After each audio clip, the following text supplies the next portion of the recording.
Good evening students, मैं विकास sir CPC current पर classes में आपका स्वागत है। चलिए हम लोग देख लिए एक्सरसाइज 13.1, 13.2 लास्ट हो गया। आज हम लोग देखेंगे एक्सरसाइज 13.3। इस एक्सरसाइज में बस यही याद रखना है, जो भी हम लोग पढ़े थे, चाहे वह घन हो, घनाभ हो, बेलन हो, शंकु हो, गोला हो, है ना, सभी के आयतन का फॉर्मूला का यूज करेंगे। क्योंकि क्या किया जाता है कि एक बर्तन से दूसरे बर्तन में, पात्र में कोई वस्तु रखा हुआ है, उसको उसमें रखा जाता है तो आयतन के बराबर ही होगा।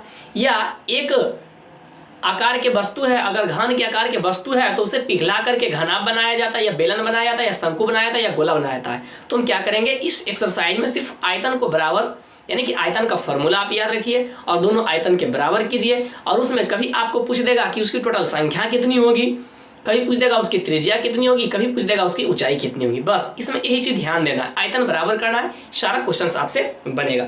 चलिए हम लोग देखते हैं एक्सरसाइज 13.3 का पहला क्वेश्चन से क्या कह रहा है ना। कह रहा है कि दो बेलनाकार बर्तन तेल से भरा हुआ है ना।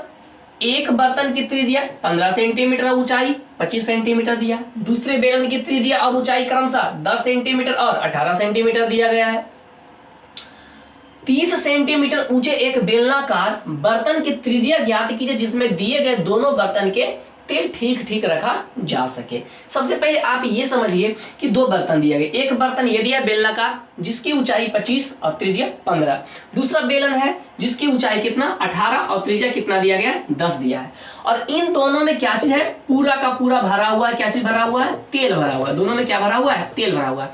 अब इस दोनों बर्तन के तेल को एक तीसरे बेलनाकार बर्तन में डाला जाता है और इसका पूरा का पूरा तेल इसमें अट जाता है, पूरा रखा जाता है। तो आप समझिए जो इस दोनों का जो आयतन रहेगा वही इसका आयतन रहेगा। और इसके टोटल ऊंचाई 30 सेंटीमीटर दे रहा है तो पूछ रहा है क्या चीज, इसका त्रिज्या ज्ञात कीजिए। इसका मतलब इन दोनों का आयतन का योगफल इसके क्या होगा, बराबर होगा। कैलकुलेशन करना है, क्वेश्चंस बन गया आपसे। चलिए ध्यान दीजिए, माना कि एक छोटे बेलन की त्रिज्या R1 मान लिए 15 सेंटीमीटर, H1 ऊंचाई मान लिए 25 सेंटीमीटर। दूसरे छोटे बेलन की ऊंचाई R2 त्रिज्या मान ली R2 10 सेंटीमीटर, ऊंचाई H2 18 सेंटीमीटर। सबसे बड़े बेलन की त्रिज्या मान ली 8 सेंटीमीटर, जो हमें फाइंड करना है। ऊंचाई कैपिटल H बराबर 30 सेंटीमीटर दिया हुआ है। प्रश्न से चूंकि लैंग्वेज में लिखेगा दोनों छोटे बेलन से भरे तेल को बड़े बेलन में डाला जाता है, इसलिए बड़े बेलन का आयतन बराबर दोनों छोटे बेलन के आयतन होगा। बड़े बेलन का आयतन पाई बड़ा वाला R स्क्वायर H, इसका पाई R1 square H1 plus pi R2 square H2 को ध्यान दिए, पाई पाई पाई कट जाएगा भाई, है ना। इधर बच गया R square H, R1 square H और R2 जो वैल्यू आप जानते हैं पुट कर दीजिए। R का वैल्यू नहीं जानते, H का वैल्यू 30, R1 का वैल्यू 15 गुने 15, H का मान 25, H1 का मान, R2 का मान 10 गुने 10 और H2 का मान कितना दिया 18। चलिए अब इसको काटते हैं ना, ध्यान दीजिएगा। 15 दूने 30, एक 15 कट गया, इससे भी 15 काटेंगे ना तो इससे ले लिए 5 दूनी 10, इससे ले लिए छोटी 18, 3 इससे लिए है और 5 इससे लिए, 15 हो गया। अब ध्यान दिए R2 गुने R स्क्वायर गुने 2, इधर कितना बचा 15 गुने 25, है ना। तो 25 दहे के 250, 250 और 25 पचे 125, तो 250 और 125 कितना होता है 375 होता है ना। और 3 दूने 6 दूने 12, 120, दोनों को जोड़ दीजिए कितना हो गया 5, 7 2 9, 3 1 4 और बटा में चला गया 2, 2 से आप काट दीजिए, कितना आ रहा है, आप इसको 2 से काटिएगा तो कितना आएगा 2 दूनी 4, फिर 4 दूने 8, बाकी 1 7 दूनी 14, 1 बचा 5 दूने 10, R स्क्वायर 247.5। अब इसका वर्गमूल निकालेंगे तो आप ध्यान दीजिए, हमें 15 का वर्ग कितना होता है, 15 का वर्ग होता है 225 होता है। और 16 का वर्ग कितना होता है, 16 का स्क्वायर कितना होता है 256 होता है। हमें दिया है 247, इसका मतलब 15 और 16 के क्या होगा बीच होगा, है ना। आप अगर अनुमान से अगर 15.5 भी आप अगर डायरेक्ट निकाल के लिख दें तो आपका आंसर गलत नहीं होगा, लेकिन आप लिखेगा लगभग। लेकिन अगर आप डायरेक्ट कैलकुलेशन टोटल कीजिएगा तो आपको कितना आ जाएगा 15.73 सेंटीमीटर आएगा। इसका अगर आप वर्गमूल निकालिएगा तो आप निकाल लीजिएगा। चलिए हम लोग देखते हैं दूसरा क्वेश्चन क्या दिया गया है। चलिए स्टूडेंट्स ध्यान दीजिए, देखिए क्वेश्चन नंबर 2 क्या कह रहा है आपका, बहुत आसान क्वेश्चन है। कह रहा है कि 12 सेंटीमीटर किनारे वाले एक धातु के घन, है ना, को पिघलाकर 3 छोटे छोटे घन बनाया जाता है। यदि 2 लघुत्तर, लघुत्तर का मतलब छोटा, है ना, छोटे घनों का किनारा क्रमशः 6 सेंटीमीटर और 8 सेंटीमीटर दिया है, तो तीसरे लघुत्तर घन का किनारा ज्ञात कीजिए। हमें मुख्य रूप से ये समझना है कि अगर लोहा को अगर पिघला करके एक बड़ा घन को अगर 3 छोटे छोटे घनों में बनाया जाता है तो कोई भी लोहा वेस्ट नहीं जाता है, बर्बाद नहीं होता है। सबसे पहले आप समझिए कि एक बड़ा घन दिया गया जिसका किनारा कितना दिया गया 12 सेंटीमीटर, और इसको पिघलाकर 3 छोटे छोटे घन बनाया जाता है जिसके एक छोटे का दिया है 6 सेंटीमीटर, दूसरे छोटे का दिया है 8 सेंटीमीटर और तीसरा जो छोटा घन है उसे हमें पता नहीं है। इसका मतलब क्या है कि अगर इन तीनों घनों का आयतन हम जोड़ देंगे तो इस बड़े घन के आयतन के बराबर हो जाएगा, है ना। तो इसका घन 1 क्यू, इसका घन 1 क्यू, इसका घन 1 क्यू हो जाएगा, तीनों का आयतन 1 क्यू हो जाएगा और इसका भी 1 क्यू, सबका भुजा दिया गया है ना। बैठाते हैं, बन जाएगा जनाब। चलिए देखिए, सबसे बड़े घन की भुजा कितना माने, कैपिटल ए बराबर कितना हो गया 12 सेंटीमीटर। पहले छोटे घन की भुजा A1 6 सेंटीमीटर, दूसरे छोटे घन की भुजा A2 8 सेंटीमीटर, तीसरे छोटे घन की भुजा मान लिए A3 सेंटीमीटर। प्रश्न से कहा चूंकि सबसे बड़े घन को पिघलाकर 3 छोटे छोटे, है ना, यहाँ लिख लीजिएगा 3 छोटे छोटे घन बनाया जाता है, इसलिए बड़े घन का आयतन बराबर तीनों छोटे घनों का आयतन। बड़े घन का आयतन 1 क्यू हो जाएगा क्योंकि कैपिटल ए मान है ना। इसका A1 का क्यू, A2 का क्यू, A3 का क्यू, सबका वैल्यू पुट करिए। 12 का क्यू, 6 का क्यू, 8 का क्यू और A3 का क्यू हो जाएगा। 12 का क्यू कितना होता है 1728, आपको याद रखना है ना। 6 का 216, 8 का 512, 1 क्यू, इतना दोनों को जोड़ दीजिए कितना हो जाएगा 6 2 8 और 1 1 2 और पाई 2 7। इसको आप इधर ला करके घटा दीजिए तो 1728 में 728 जाएगा, क्या बच जाएगा 1000। 1000 किसका क्यू होता है 10 का क्यू होता है ना। तो आपका इसका मेरा क्या निकल गया भुजा, कितना निकल गया 10 सेंटीमीटर निकल गया, है ना। बहुत आसान क्वेश्चन था। जितना भी क्वेश्चन दिया गया सारे क्वेश्चन इसी प्रकार से पिघला करके ही बनाया जाता है। चलिए हम लोग देख लेते हैं, है ना। ऐसे क्वेश्चन आपसे बन ही जाएगा। चलिए ध्यान दीजिए, क्वेश्चन नंबर 3, है ना। क्या कह रहा है कि सीसा के एक अर्धगोले जिसकी त्रिज्या 8 सेंटीमीटर है को पिघलाकर एक लंबवृत्तीय शंकु जिसकी आधार की त्रिज्या 6 सेंटीमीटर में ढाला जाता है तो शंकु की ऊंचाई ज्ञात करें। आप ध्यान दीजिए, एक सीसा का क्या बना गया है, एक अर्धगोला बनाया गया है जिसका रेडियस कितना दिया गया है 8 सेंटीमीटर दिया गया है और इसे पिघला कर क्या बनाया था एक शंक्वाकार रूप से ढाला जाता है जिसके आधार की त्रिज्या 6 सेंटीमीटर दिया, इसकी ऊंचाई पता नहीं है। तो दोनों का क्या होगा आयतन बराबर होगा क्योंकि जितना ये इसमें जो आपका वजन था उतना तो इसमें भी रहेगा, है ना।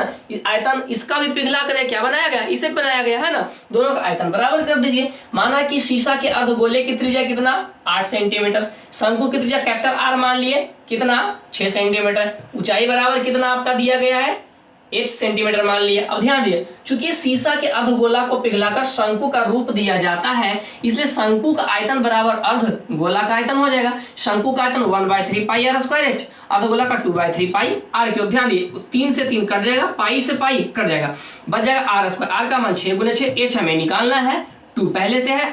आर का मान कितना दिया गया, इसका आर का मान कितना दिया 8 × 8 × 8, तो एच बराबर कितना हो गया 2 × 8 × 8 × 8 बटे 6। इसको काट दिए 2 × 6, 4 दूनी 8 और 2 × 6, 8 64 64 और चौके, तो 4 चौके 16 के 6 और 6 चौके 24, 24 से 25, 256 और बटे 3 × 9। इसे भी आप डिवाइड कर दीजिए, है ना। 9 दूने 18, बाकी कितना बच गया आपका 18 और 10 28 3 घटा तो कितना हो जाए 27 76, है ना।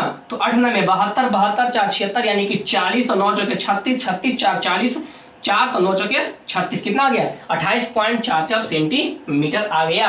किसका, इसका ऊंचाई आ गया 28.44 सेंटीमीटर। क्वेश्चंस कोई भी हार्ड नहीं है, सभी क्वेश्चंस में इसी प्रकार से बनेंगे। आप आयतन बराबर कर दिए, सारा का आंसर आ जाएगा, है ना। चलिए हम लोग देख लेते हैं क्वेश्चन नंबर 4। देखिए स्टूडेंट्स, क्वेश्चन नंबर 4 कोई भी क्वेश्चन में कोई जान नहीं, कारण 3 सेंटीमीटर त्रिज्या के गोले को पिघलाकर 0.6 सेंटीमीटर व्यास वाला छोटे छोटे गोली में ढाला जाता है तो इस प्रकार प्राप्त गोली की संख्या याद कीजिए। सबसे पहले एक समझिए कि एक बड़ा गोला दिया गया जिसका तो रेडियस कितना दिया गया कैपिटल आर मैंने मान लिया कितना दिया 3 सेंटीमीटर, ऐसे पिघला करके कितना 0.3 सेंटीमीटर जिसका व्यास में दिया है 0.6 सेंटीमीटर यानी कि कितना 0.3 सेंटीमीटर त्रिज्या का गोली बनाया था। ऐसे कितने गोली बनाया जाता है तो स्मॉल n गोली बनाया जाता है। तो अब बताइए n गोली के जो आयतन होगा वो एक बड़े गोले के आयतन के बराबर हो जाएगा, बराबर कर दीजिए। माना कि बड़े गोले की त्रिज्या कितना 3 सेंटीमीटर, छोटे गोले की त्रिज्या 0.3 सेंटीमीटर। प्रश्न से माना कि बड़े गोले को पिघलाकर, है ना, 2 बार लिखा गया, पिघलाकर n छोटे छोटे गोली बनाया जाता है, इसलिए बड़े गोले का आयतन बराबर n गुने छोटे गोले का आयतन। बड़े का कितना 4/3 पाई आर क्यू, छोटे का n गुने 4/3 pi r cube. 4/3 pi 4/3 pi cut जाएगा ना, आर क्यू बराबर n गुने आर क्यू, इसको बटा में ले आए तो आर क्यू बटे आर क्यू हो गया बटे n। इसका मान कितना 3, इसका मान कितना 0.3, ये दशमलव को हटा करके ऊपर भेज देते हैं ना, तो 10 3/3 कट गया, 10 का क्यूब कितना हो गया 1000, है ना। तो ऐसे ऐसे कितने गोली बनेगा, तो 1000 ऐसे ऐसे गोली बनेगा इस बड़े को पिघला करके। सारा क्वेश्चन इसी पैटर्न पे दिया गया है ना। चलिए देख लेते हैं क्वेश्चन नंबर 5 नंबर क्या कह रहा है। 5 नंबर देखिए सेम इसी प्रकार बना लिया। कह रहा है कि 12 सेंटीमीटर आधार के त्रिज्या और 24 सेंटीमीटर ऊंचाई वाले एक धातु के ठोस शंकु को, यानी शंकु के आधार के त्रिज्या दिया है, ऊंचाई दिया है, पिघलाकर 6 सेंटीमीटर व्यास वाले ठोस गोली बनाया जाता है, यानी छोटे गोले की त्रिज्या आप मान लीजिएगा। इस प्रकार गेंदों की संख्या सेम क्वेश्चन से आप बना लीजिएगा। 5 नंबर क्वेश्चन है ना। 6 नंबर में कह रहा है एक 21 सेंटीमीटर व्यास के ठोस लोहे के गोले, यानी कि गोले की त्रिज्या दिया, पिघला करके छोटे छोटे शंकु में बदला जाता है। इस बार शंकु में बदला जाता है। प्रत्येक शंकु का व्यास दिया है तो आप त्रिज्या से निकाल लीजिएगा, ऊंचाई दिया, इस प्रकार बने। सेम क्वेश्चन उसी प्रकार से बनेगा। 7 नंबर में कह रहा है 21 सेंटीमीटर व्यास वाले गोली गेंद को पिघलाकर 1 सेंटीमीटर किनारे वाले छोटे छोटे घन बनाया था, इस प्रकार घनों की संख्या सेम उसी प्रकार से आप कीजिएगा, है ना। 21 सेंटीमीटर मान लीजिएगा गोली की त्रिज्या, व्यास कितना 21 सेंटीमीटर, त्रिज्या कितना हो जाएगा 21/2। अच्छा, एक छोटे घन का सेम इसी प्रकार से बनाइएगा, है ना। एक छोटे घन का किनारा कितना दिया, ए बराबर मान लीजिएगा 1 सेंटीमीटर, ऐसे कितने बनेगा n, सेम इसी प्रकार से, है ना, बराबर कर दीजिएगा, बन जाएगा। 8 नंबर में कह रहा है ना। चलिए 8 नंबर में थोड़ा सा बता देता हूँ, है ना, थोड़ा सा चेंज किया है, कुछ नहीं उसमें, मात्र थोड़ा सा चेंज किया। चलिए मैं बता देता हूँ, ऐसे ये भी बन ही जाएगा। चलिए कह रहा है कि एक अर्धगोलीय छिलके, चलो इसमें आपको बताता हूँ, है ना। चलिए देखिए 8 नंबर को, चलिए स्टूडेंट्स ध्यान दे, देखिए 8 नंबर क्वेश्चन भी सेम उसी पैटर्न पे है ना, कुछ है नहीं। आप पीछे क्वेश्चन से बना लीजिएगा, बहुत आसान है। मैं फिर भी 8 नंबर बता देता हूँ और इस वीडियो में इतना ही रहने देंगे, बाकी एक वीडियो कल देख लेंगे, है ना। 14 नंबर तक के है, 6 क्वेश्चन कल देख लेंगे, है ना। चलिए ध्यान दीजिए क्या कह रहा है, एक अर्धगोलीय छिलका है ना, छिलका है कि आंतरिक एवं बाह्य व्यास कितना दिया है 6 सेंटीमीटर और 10 सेंटीमीटर दिया है। इसे पिघलाकर 14 सेंटीमीटर व्यास के ठोस शंकु के रूप में ढाला जाता है, इस प्रकार बनी शंकु की ऊंचाई क्या, सेम वही चीज बनेगा ना। आप ये समझिए, इस प्रकार से क्या बना गया है, अर्धगोला एक छिलका है जो बना हुआ है और इसका क्या दिया गया, हमें आंतरिक व्यास 6 दिया, त्रिज्या नहीं, त्रिज्या कितना हो जाएगा 3, और इसका आंतरिक त्रिज्या कितना दिया गया, व्यास दिया गया 10, तो त्रिज्या कितना हो जाएगा 5 सेंटीमीटर हो जाएगा। और इसे पिघला करके एक शंकु बनाया जाता है जिसका त्रिज्या कितना दिया गया 7 सेंटीमीटर, तो हमें ऊंचाई ज्ञात करना है। तो दोनों का क्या हो जाएगा, आयतन बराबर हो जाएगा। चलिए ध्यान दीजिए, माना कि अर्धगोलीय छिलके का बाह्य व्यास कैपिटल D बराबर 10, इसलिए बाह्य त्रिज्या कैपिटल R बराबर 5, आंतरिक व्यास स्मॉल d बराबर 6, इसलिए आंतरिक त्रिज्या स्मॉल r बराबर 3।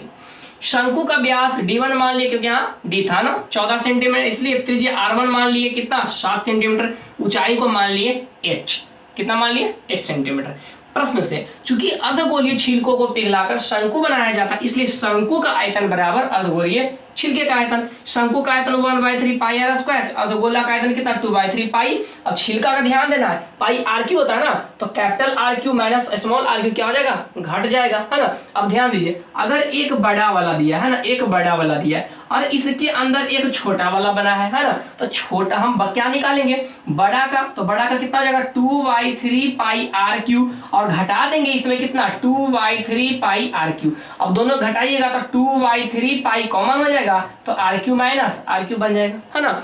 चलिए यही फॉर्मूला मैंने पुट कर दिया। 7 तो इधर कितना हो गया, 3 से 3 कट गया, पाई से पाई कट गया, यहाँ बचा आर स्क्वायर, तो 7 गुने 7, एच का मान एच रहने दे। चलिए 2 है, 5 का क्यू हो जाएगा माइनस 3 का क्यू, तो 7 49 गुने एच गुने 2, 5 का क्यू 125 और 3 का क्यू 27, 125 में 27 जाएगा, कितना बचेगा 98 बचेगा, है ना। इधर 49, तो 49 दूने 98, एच बराबर 2 दूने 4 सेंटीमीटर।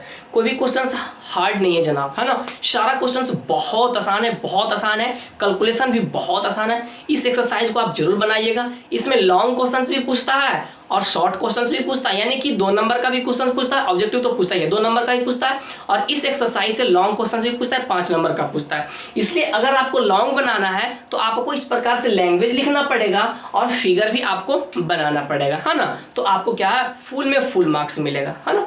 चलिए स्टूडेंट्स, जो करियर पॉइंट को पहली बार देख रहे हैं, प्लीज सब्सक्राइब करना ना भूलिएगा, लाइक कीजिए और अधिक से अधिक लोगों को शेयर कीजिए। इससे ये फायदा होगा कि आपके जो भी फ्रेंड्स हैं, रिलेटिव्स हैं, उनको भी फायदा हो जाएगा और थोड़ा बहुत आपका प्यार मुझे भी मिल जाएगा, है ना। चलिए इस वीडियो में इतना ही, मुझे अलविदा कहिए। जय हिंद, जय भारत। फिर मिलते हैं अगले वीडियो में। Thank you, best of luck.